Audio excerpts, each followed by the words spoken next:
자, 지난 금요일 물론 3대 지수가 모두 다 같이 오르긴 했지만 요즘 시장에서는 과연 진짜 인플레이션이 크게 발생을 할 것이냐, 여기에다가 이에 따라서 연준이 조기 긴축에 들어갈 것이냐, 이것이 가장 시장의 큰 공포 심리로 좀 다가오고 있는 것 같습니다. 자, 이런 시장 심리가 생겼을 때는 또 투자 전략도 바뀌어야 돼서요. 이분과 함께 그럼 이런 시장에서는 어떤 전략을 갖고 또 시장을 어떻게 바라봐야 되는지 이야기를 나눠보도록 하겠습니다. SK증권 영업부 PIB센터 이재광 이사와 함께하겠습니다. 어서 오세요. 예, 안녕하세요. 네, 안녕하세요. 자, 먼저 가장 첫 번째로 지금 대본에 준비된 걸 보니까 이제 5월 중순까지 왔는데 글로벌 전 세계적인 시장의 환경을 한번 먼저 짚어주실 건가 봐요. 네. 자, 올해도 벌써 5월이 중순이 넘어가고 있습니다. 이제 벌써 절반이 지나가고 있는데요. 올 한 해의 증시의 가장 큰 특징이라면 주린이라고 설칭하는 우리 개인 투자가들, 초보 투자들이 주식시장에 대거 진입했다는 네네. 점. 그리고 또 미국에서 하나 또 큰 이슈가 되고 있는 앨런 머스크, 그죠? 코인, 사느니 파느니 테슬라를 살 수 있느냐 없느냐에서 변동성이 워낙 심한 그런 모습을 보이고 있다는 점. 그리고 주식시장에는 항상 악재와 호재성 제로가 공존을 하는데 전 세계 시장이 연중 사상 최고치를 연일 갱신하고 있다는 점. 네네. 이런 점들이 올 한 해 증시 상반기의 큰 특징이 아닌가 생각이 됩니다. 그래서 이제 하반기를 앞둔 시점이기 때문에 5월 달에 아마 저를 초대해 주신 것이 아닌가 생각이 되고요. 맞습니다. 새 스튜디오는 저도 처음인데 축하드리고 네. 번성하시길 바랍니다. 이 건물이 또 공공기관인데요. MTN, 머니투데이 방송이 공공방송으로서도 앞으로 지속적인 발전이 있었으면 좋겠다 하는 말씀을 먼저 드립니다. 말씀해 주신 대로 자 5월 하나의 큰 이슈를 잡는다면 AI 공포가 아닌가 이렇게 생각이 됩니다. 투자자들도 굉장히 궁금하실 텐데요. AI 별거 아닙니다. 금리를 영어로 인터레스트라고 하는데 거기서 이니셜 첫 자를 딴 거죠. 그래서 전 세계 시장이 금리를 상승할 수 있느냐 없느냐 이것이 키포인트가 되지 않을까 이렇게 생각이 됩니다. 더군다나 이번 주에도 굵직굵직한 행사가 굉장히 많습니다. 특히 수요일 날 부처님 오신 날, 종교적인 의미는 아닙니다만 하루 쉬는 날이 되겠고 20일 날 FOMC 회의록이 열립니다. 지난 4월의 회의에서 어떤 FOMC 위원들이 발언했는지 굉장히 중요하죠. 더군다나 이 미국 FOMC 회의는 1년에 매달 열리는 것이 아니고 1년에 8번 열리거든요. 네네. 2월 달, 5월 달, 7월 달, 8월 달이 8월 달, 10월 달이 빠집니다. 그래서 8번 열리는데 5월 달 FOMC가 열리지 않는 그렇기 때문에 4월 FOMC가 그만큼 중요하다. 그래서 이번 주도 한번 꼭 체크해 주시기 바라고요. 따라서 이 향후 전 세계 주식시장이 제가 말씀드렸던 이런 굵직굵직한 이슈로 인해서 변동성은 있지만 그러나 중요한 것은 상승 기조가 이어지면서 사상 최고치를 갱신하고 있다는 점이 키포인트가 아닌가 생각이 되고 그리고 이번 주 금요일 바이든 정부가 출범하면 최초로 한미 정상회담이 열립니다. 그 전에 반도체 협의회도 열리고요. 따라서 이번 주도 투자자분들께서 면밀한 검토가 필요한 시점이고 이번 주로 인해서 과연 썸머랠리 가능성이 있는지 국내 시장의 추가 상승이 가능성이 있는지 가늠할 수 있는 중요한 지표가 될 가능성이 높다. 이렇게 말씀을 드립니다. 알겠습니다. 자, 요즘 말씀하셨던 것처럼 시장은 사상 최고가 행진을 계속 이어가고 있어요. 특히 미국 시장의 경우에는 계속해서 사상 최고가 행진을 이어가고 있는 상태인데 물론 지금 약간의 조정은 있습니다만 어쨌든 인플레이션에 대한 우려감이 지난주 월요일부터 수요일까지의 시장을 좀 짓누른 것으로 보이거든요. 이사님, 이게 네. 인플레이션이 지금 발생했다고 보기보다는 이제 시작인 것 같다라는 건데 네. 사실 그렇다면은 과연 이게 연준의 조기 긴축으로 이어질 것이냐가 가장 중요한 핵심 포인트일 것 같아요. 그렇죠. 과연 그게 어느 시점이 될 것으로 보이시나요?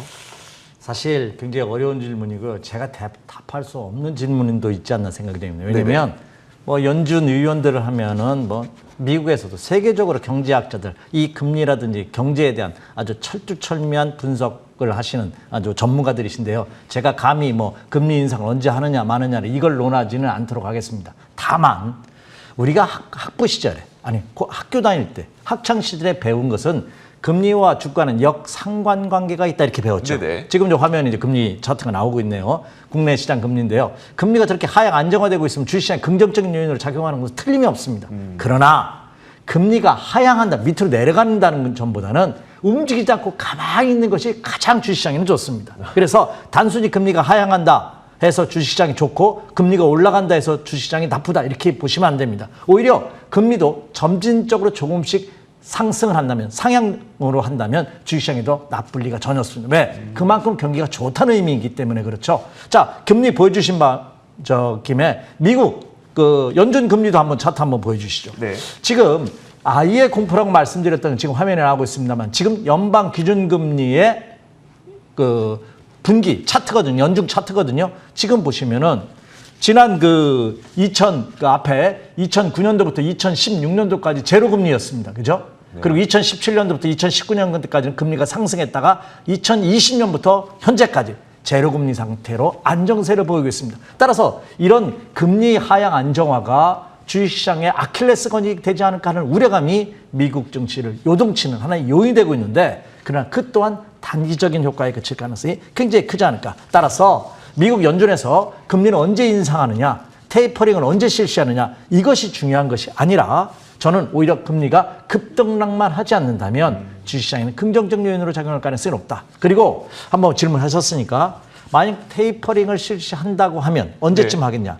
저는 아무리 빨라도 올 4, 4분기 이유가 될 가능성이 크지 않을까. 왜냐하면 미국에서도 소비자 물가지수 CPI가 올렸다고 해서 급락을 했는데요. 또 PPI, 또 생산자 물가지수는 안정적인 모습을 보여주고 네네. 있거든요. 그렇기 때문에 단순히 어떤 이슈로 인해서 주식시장의 투자자분들께서 민감하게 반응할 필요는 없다. 그리고 지금은 국내 전문가들이 주가가 너무 급등하고 있거든요. 그러다 보니까 뚜렷한 이슈가 없어요. 뉴스거리가. 그러다 보니까 이 금리나 그렇죠. 다른 테이퍼링 가지고 그 시장을 분석하는 하나의 그 변수로 작용하고 있는 것이 아닌가 이렇게 예상이 됩니다. 시장 전반적인 움직임은 우상향을 한다고 하더라도 네. 이 금리가 올라가게 된다면 성장주는 부진한 거는 성장주의 부진이라고 얘기하기 좀 어렵겠지만 성장주는 이자에 대한 부담을 갖기는 너무나도 분명하잖아요. 그렇죠. 근데 또 개인 투자자분들은 이 성장주와 기술주의 투자 비중이 굉장히 높다 보니까 네. 이들은 어떻게 될 것 같으세요? 네, 이제 국내 시장은 이제 코스피 시장과 코스닥 시장으로 양분되어 있는데 대부분 개인 투자자분들이 네네. 코스닥 시장의 비중이 높지 않습니까? 네네. 그러다 보니까 성장주와 기술주, 소위 말하는 약간 변동성이 큰, 그다음에 업다운이 심한, 네. 끼가 있는 이런 종목들을 선호할 수밖에 없습니다. 자, 그런데 여기에 핸디캡이 있는 것이 아닌가 생각이 됩니다. 저 주식시장에 참 오래 있었거든요. 한 30년 이상 주식시장에 있다 보니까 참 대한민국의 주식시장의 우여곡절을 많이 겪었는데 가만히 지나고 나서 현지점에서 이렇게 조망해 보니까 과연 누가 진정으로 주식시장에서 승자인지 역시 기관 외국인일 수밖에 없고 네네. 큰 손 세력들일 수밖에 없지 않습니까? 자, 그러면 그들과 개인 투자자들의 가장 큰 차이점이 뭐냐? 큰 손과 외국인 그리고 국내 기관 투자가들은 욕심을 그렇게 내지 않는다는 겁니다. 지금 시중 실세 금리가 올랐다고는 하지만 뭐 2%? 그래도 그죠? 네, 그렇죠. 예금이자 새마을금고라든지 저축은행 같은 데 한 2, 3%밖에 주지 않을 겁니다. 그러면 여기에 한 두세 배 5, 6% 아니면 10% 이상의 수익을 올린다면 엄청난 수익이죠. 어마어마한 거죠. 그렇죠. 근데 개인 투자가든 과연 여러분 한번 이 방송 보시고 계신 분 한번 지켜보시기 바랍니다. 10% 나는 연수익 10% 벌었어. 에이, 그거 가지고 자랑할 수 있는 분 없을 겁니다. 자, 여기에 가장 큰 차이점이 있지 않나 생각이 됩니다. 자, 기술주와 성장주도 마찬가지입니다. 대부분 소형주가 많고 저가주가 많습니다.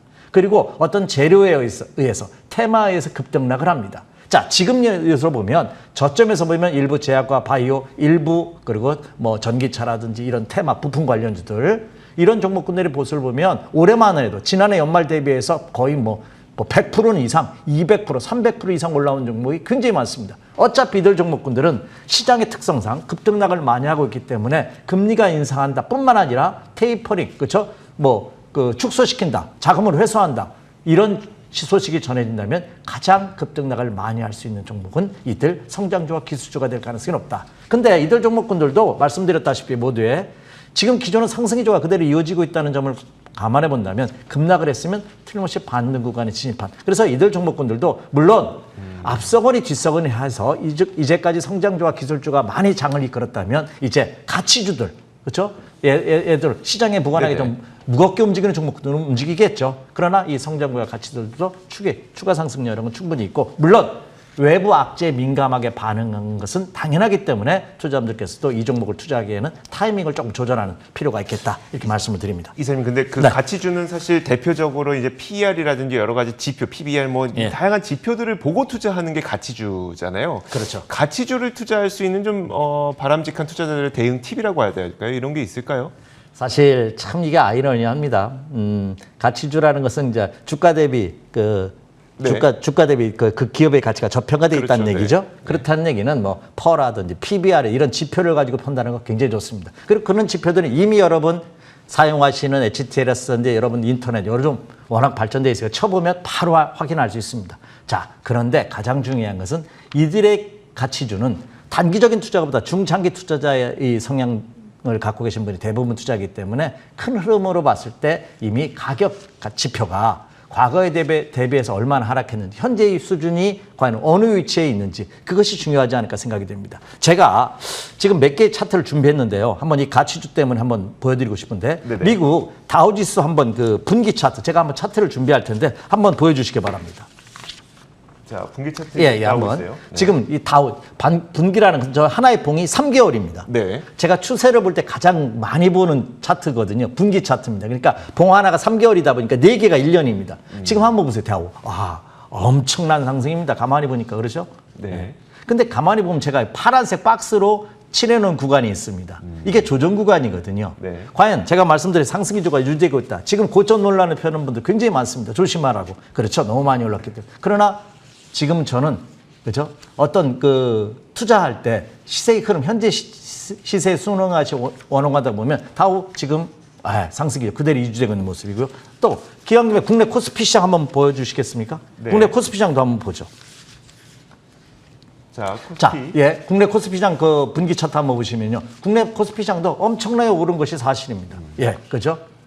그런데 보시면 그동안 횡보했던 것에 비한다면, 그죠? 이제 네. 시작인 모습이다. 그리고 국내 코스닥 시장도 한번 보여주실 수 있습니까? 네. 네. 여러분이 궁금하신 코스닥 분기 한번 보세요. 어떻습니까? 엄청나게 오른 것 같지만 분기로 알겠습니다. 4분기 올라고 나서 그죠? 1분기, 2분기 조정 상태에 놓여진 네, 이제 이제 여기서 시작인 마치도록 하겠습니다. 예. 이직광 이사와 함께했습니다. 오늘 함께해 주신 여러분 고맙습니다.